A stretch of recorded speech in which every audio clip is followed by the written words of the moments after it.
حضور صلی اللہ علیہ وسلم مدینہ منورہ سے 25 ذوالقعدہ بروز ہفتہ سن 10 ہجری حج کے لیے نکلے تھے۔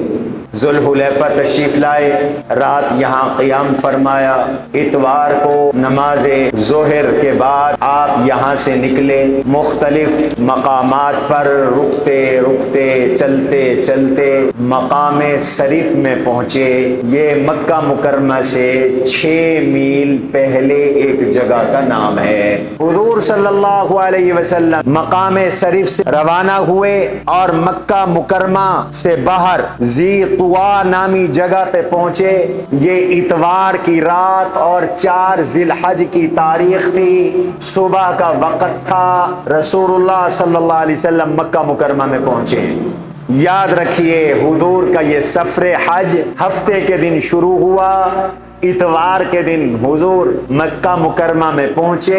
اللہ کے نبی نے مقام ذی طوا میں وادی ازرق میں غسل فرمایا۔ اس سے معلوم ہوتا ہے کہ مکہ مکرمہ داخل ہونے سے پہلے غسل کرنا مستحب ہے۔ غسل فرما کر رسول اللہ صلی اللہ علیہ وسلم مکہ مکرمہ داخل ہو گئے۔